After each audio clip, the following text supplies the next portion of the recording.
Assalamualaikum warahmatullahi wabarakatuh. Kenalkan, nama saya Dio Sunaria dari D4 Digital Marketing angkatan 2019. Di sini saya akan menjelaskan tentang eh, artikel yang saya dapatkan yang berjudul Pola Komunikasi Antar Pribadi Mahasiswa Papua di Lingkungan Universitas Bengkulu. Jadi, sebelumnya, komunikasi itu merupakan hal yang paling mendasar yang wajib dikuasai untuk dapat bertahan hidup guna berinteraksi dengan lingkungan sekitarnya. Dan perbedaan fisik yang menjadi mencolok di antara eh, ma- ma- di antara permasalahan mahasiswa Papua dengan mahasiswa lainnya di Universitas Bengkulu menjadi pusat perhatian khusus. Mereka sangat jarang melakukan proses komunikasi dengan mahasiswa non Papua karena di Indonesia masih banyak stereotip-stereotip gitu loh. Jadi eh, kayak misalnya eh, suku Batak kayak poin nada bicara keras dan suku Jawa atau Sunda itu tenang. Jadi banyak stereotip-stereotip kayak gitulah di Indonesia.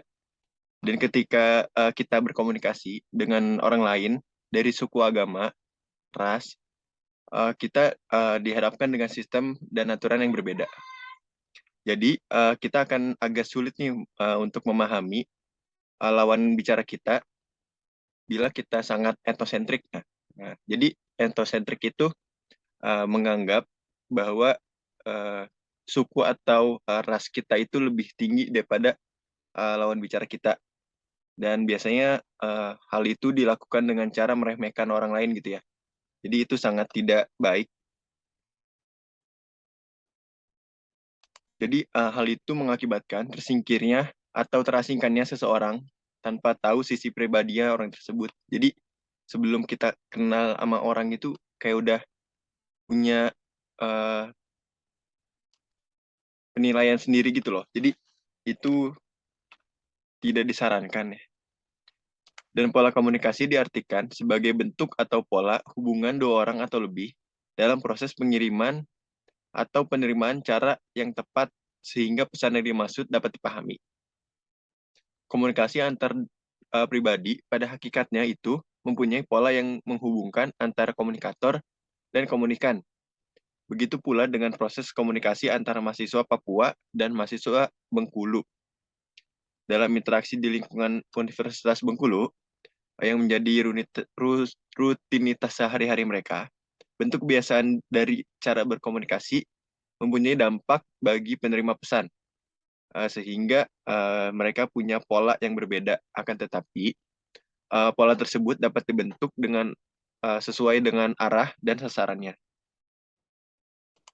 Nah, tapi baik lagi nih, dari negara juga sebenarnya mendukung tentang uh, semua orang dapat uh, berhak mendapatkan pendidikannya masing-masing gitu.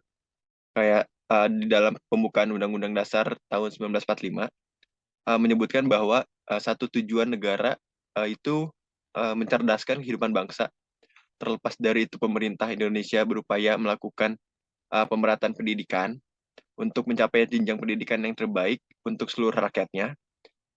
Salah satunya adalah yaitu adalah ada satu programnya itu program beasiswa afirmasi pendidikan tinggi dari Dikti atau ADIK. Nah, pada lulusan SMA sederajat yang berasal dari Papua, Papua Barat, dan daerah-daerah terdepan, terluar, dan tertinggal, itu atau daerah 3T. Nah, dari program ini udah banyak banget ya, dari yang udah ngikutin program ini, sehingga jumlah putra-putri dari daerah 3T itu, yang sudah dibiayai melalui program, mencapai ribuan orang. Jadi udah banyak banget. Nah. Dan mereka juga menempuh pendidikan di hampir seluruh perguruan tinggi yang ada di Indonesia. Nah, dan salah satunya di Universitas Bengkulu. Nah, sebelum datang, jadi masuk ke ceritanya, sebelum datang ke Bengkulu, ada 6 siswa yang lulusan dari SMU dari bagian provinsi Papua dan Papua Barat, yang sama sekali nggak tahu nih tentang Universitas Bengkulu. Nah, hal itu uh, membuat mereka cukup kesulitan saat pertama kali datang ke Provinsi Bengkulu, terutama di kota Bengkulunya, uh, yang mana kota itu akan mereka tinggali dan uh, dan lumayan lama juga di sana karena mereka akan menempuh pendidikan di Universitas Bengkulu yang mayoritas penduduknya lebih menggunakan logat dan bahasa Bengkulu untuk sehari-harinya, dan tidak dapat dipungkiri kebiasaan mahasiswa Bengkulu yang masih banyak menggunakan bahasa Bengkulu yang membuat mereka sulit berkomunikasi dengan mahasiswa luar gitu. Jadi ada salah satu siswi yang bernama Maria. Dia bilang bahwa dia kurang memahami tentang bahasa dan logat bahasa Bengkulu. Jadi mereka kalau ngomong bahasa Papua atau logat Papua itu kayak merasa nggak dihargai gitu loh. Nah, Maria juga sangat kesulitan untuk memahami logat Bengkulu. Selain itu, bahasa Indonesia juga yang digunakan oleh para siswa dari Papua ini uh,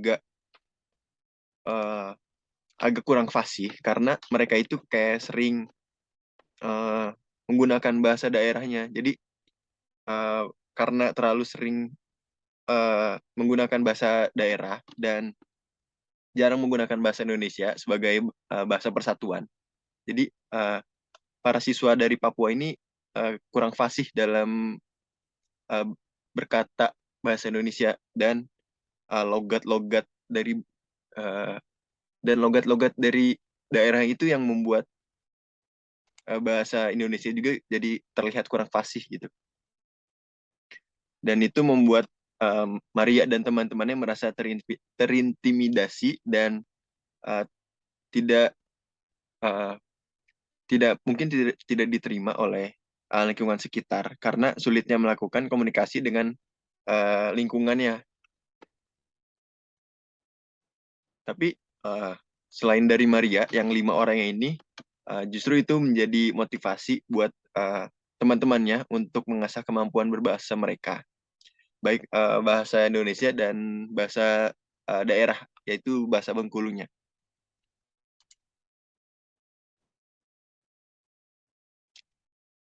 Nah, pada pembahasan ini ada dua pola yang sering digunakan oleh mahasiswa Papua di lingkungan Universitas Bengkulu dan lingkungan sekitarnya gitu. Yaitu ada komunikasi verbal dan nonverbal. Kurangnya skill kemampuan mahasiswa Papua dalam berbahasa yang baik, di mana mereka cukup kuat membawa bahasa daerah mereka yang tadi saya katakan. Dan maka dari itu, bahasa mereka ketika berkomunikasi sedikit sulit, gitu, sulit dipahami. Karena perbedaan bahasa membentang membuat mahasiswa Papua sulit menjalin komunikasi, yang akhirnya membuat mereka menutup diri. Jadi kayak mereka tuh saking sulitnya berbicara dengan mahasiswa lainnya, jadi mereka tuh kayak nutup diri dan komunikasi dengan orang-orang Papua doang. Dan hal itu sih yang membuat biasanya para mahasiswa yang uh, dari daerah 3T atau dari Papua itu kayak mereka menutup diri gitu karena mereka itu ngerasa malu dan minder, dan karena tingkat pengetahuan mereka yang berbeda dengan mahasiswa lainnya di Bengkulu. Jadi kayak sebenarnya kalau kayak gitu kita harus menerima sih. Sebenarnya kan Indonesia itu luas ya, dan banyak suku dan agama, ras dan lain-lainnya. Jadi perlu perlu terbiasa dengan hal itu. Jadi jangan jangan terlalu mengkotak-kotakan suatu eh, ras, suku dan agama gitu loh. Nah, sehingga eh, hal itu yang membuat eh, hal itu yang menjadi penghambat mahasiswa Papua untuk percaya diri gitu loh. Jadi eh, mereka tuh jadi kayak kurang pede gara-gara mereka tuh nggak dihargain sama orang-orang yang di Bengkulunya. Jadi mereka menutup diri untuk berkomunikasi ke orang lain. Nah, selanjutnya untuk tips untuk berkomunikasi dengan mereka yaitu yang pertama kita harus mempunyai sikap keterbukaan. Jadi sikap ini mendorong timbulnya ada pengertian, saling mendukung, saling menghargai, dan saling mengembangkan hubungan antar pribadi. Yang kedua, itu ada empati. Sikap ini ngajarin kita bagaimana untuk memahami sesuatu yang sedang dialami oleh orang lain. Merasakan apa yang mereka rasakan dan memahami dari berbagai perspektif. Jadi, misalnya, simpelnya kayak gini. Kita, ketika kita tidak dihargai oleh orang lain, mungkin kita ketika kita tidak menghargai orang lain, mungkin kita harus berpikir bagaimana perasaan orang lain yang tidak dihargai. Jadi kita belajar dari situ harus menghargai orang lain dan melihat dari perspektif uh, lainnya gitu loh. Jadi nggak sempit pola pikirnya dan hal itu yang bisa mendorong tadi ke etnosentrik gitu loh. Lalu yang ketiga ada sikap saling mendukung. Nah, untuk membangun komunikasi yang baik, kita perlu memiliki komitmen dan sikap untuk mendukung satu sama lain atau sikap suportif. Lalu yang keempat, sikap positif. Sikap ini dapat ditunjukkan dalam bentuk sikap atau perilaku. Dalam bentuk sikap, contohnya pihak-pihak yang terlibat harus memiliki perasaan. Dan sikap positif bukan prasangka dan curiga. Jadi kayak sebelum ngomong itu jadi sebelum ngomong kayak kita nggak harusnya nggak punya prasangka atau curiga sebelum kenal gitu loh. Jadi sebelum bicara ya udah ngobrol aja dulu, setelah itu ya udah baru kita bisa menilai orang tersebut gitu. Dan sikap perilaku selain sikap perilaku seperti perkataan yang menyinggung fisik itu dapat menyakitkan perasaan mereka. Jadi sebaiknya ketika baru kenal atau ingin berkenalan dengan suku atau agama dan ras lainnya, kita menghindari tentang topik-topik tentang menyinggung tentang fisik gitu loh. Jadi itu sangat topik-topik sensitif. Sebaiknya dihindari topik-topik seperti itu dan mengalihkan ke topik-topik yang general aja gitu. Mungkin bisa menyangkut pekerjaan atau kesibukan sehari-hari gitu. Nah, lalu yang kelima itu ada kesetaraan. Nah, kita harus menerima pihak lain. Kesetaraan itu meliputi penempatan diri, menyadari akan adanya kepentingan yang berbeda, mengakui pentingnya kehadiran orang lain, tidak memaksakan kehendak, komunikasi dua arah, serta suasana komunikasi yang akrab dan nyaman.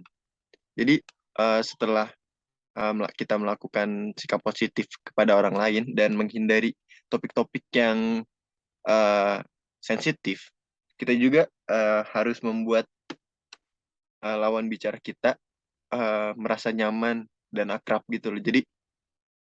Uh, jadi setelah terjalin komunikasi dua arah yang pertama, jadi akan menciptakan komunikasi lainnya gitu.